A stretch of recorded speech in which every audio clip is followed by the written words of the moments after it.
نبی صلی اللہ علیہ وسلم اپنے گھر میں بیٹھے ہوئے تھے، مشہور حدیث ہے،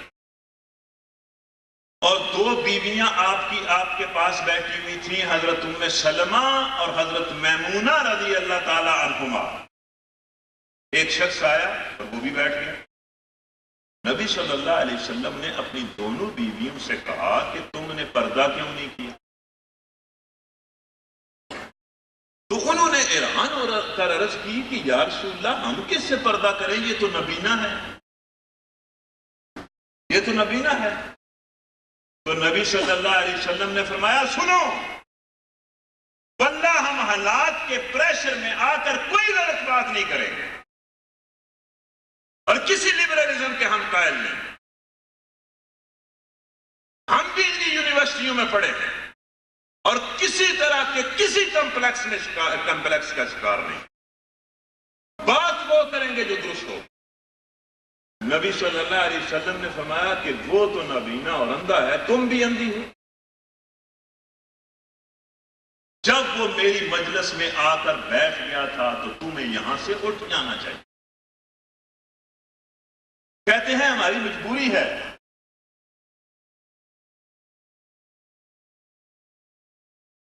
کہتے ہیں ہماری مجبوری ہے۔ کیا مجبوری ہے؟ بالکل میں صاف الفاظ میں کہتا ہوں کہ مجبوریاں ہم نے خود بنائی ہیں۔ کیوں مجبوریاں بنائی ہیں؟ کوئی عورت اگر اپنا چہرہ ڈھانپ کر اپنے باس سے گھنٹوں بحث کرتی رہے تنہائی میں، اس کا کوئی پردہ باقی نہیں۔ مجبوریاں ہیں تو تمہاری ہیں، قرآن کی تو نہیں ہے۔ یہ تم نے فیصلہ کرنا ہے کہ اس مجبوری میں ہمارا ایمان باقی رہتا ہے یا نہیں رہتا۔ جس طرح مرد کے لیے یہ ناروا ہے کہ کسی عورت کو دیکھے، اسی لیے عورت کے لیے بھی یہ غلط بات ہے کہ وہ کسی غیر محرم کو دیکھ کر اپنی نگاہوں کو سیکھتی۔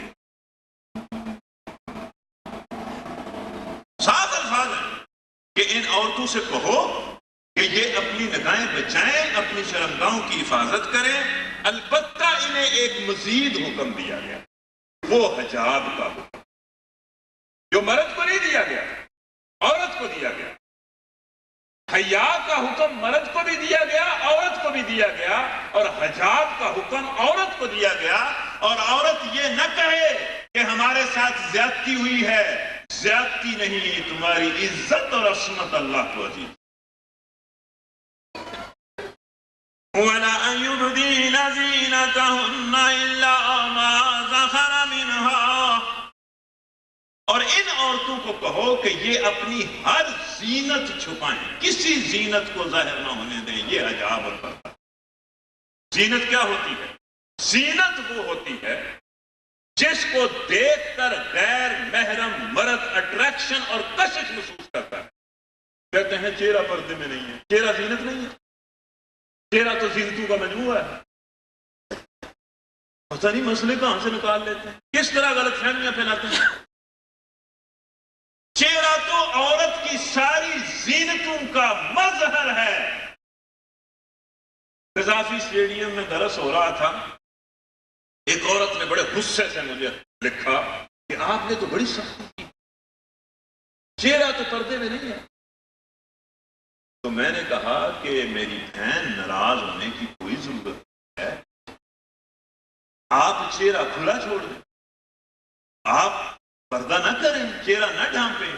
لیکن میں ایک گزارش کرتا ہوں کہ رات کو تنہائی میں بیٹھ کر سوچنا کہ کیا چہرے میں غیر محرم کے لیے کوئی اٹریکشن نہیں ہے۔ سوچنا اگر اٹریکشن ہے تو چہرہ زینت ہے، اور زینت کو چھپانے کا حکم اللہ ہے۔ بلا یبدین زینتہن۔ دوسرے دن اسی عورت کا، اسی بہن کا خط مجھے آیا اور کہنے لگی، اس نے لکھا ہوا تھا کہ میں ساری رات جاگتی رہی ہوں اور ساری رات میں اپنے ضمیر سے پوچھتی رہی ہوں کہ کیا چہرہ زینت نہیں ہے، اور ہر دفعہ میرا ضمیر مجھے جواب دیتا رہا ہے کہ چہرہ سب سے بڑی۔ اور آج میں نے حجاب کر لیا اور کہنے لگی آپ کو مبارک ہو۔ میں نے کہا مبارک آپ کو ہو جس نے اللہ کے سامنے سر تسلیم خم۔ ہر زینت کو غیر محرم سے چھپاؤ، کپڑے کی زینت کو، زیور کی زینت کو، آواز کی زینت کو، چہرے کی زینت کو، ہر زینت کو غیر محرم سے چھپاؤ۔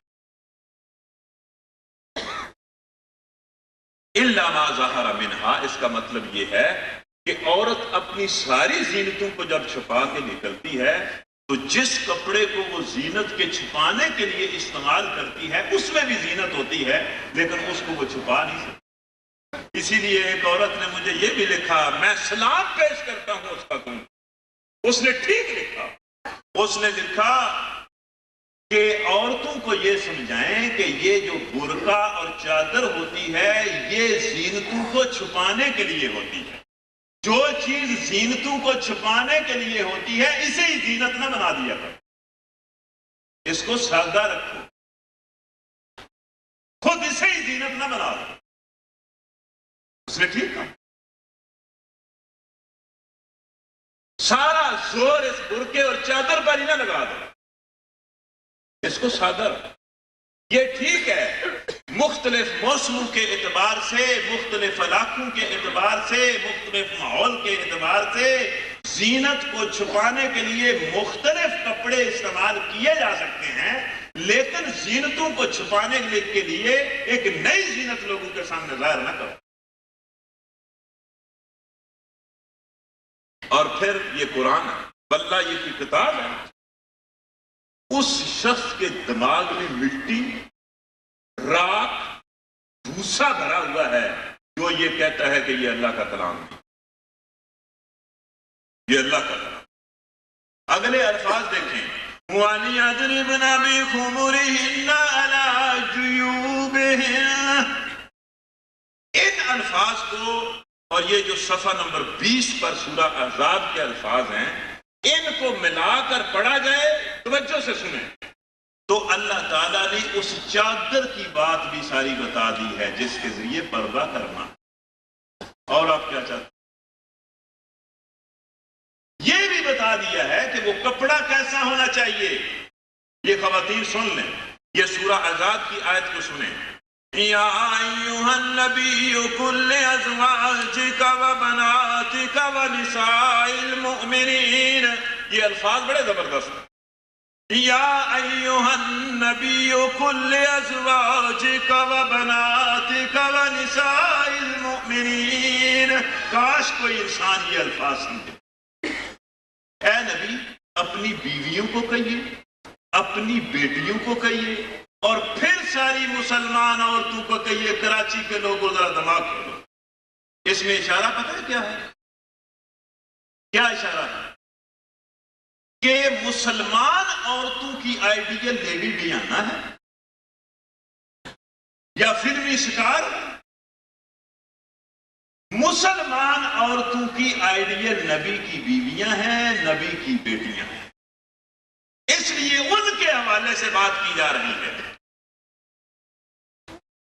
اے مسلمان بہنوں اور بیٹیوں، تمہاری آئیڈیل فاطمہ تو زہرا رضی اللہ تعالیٰ، جنہوں نے وصیت کی تھی کہ لوگوں جب میں مر جاؤں تو میرا جنازہ رات کے اندھیرے میں اٹھانا، کوئی غیر محرم مرد میری چارپائی نہ۔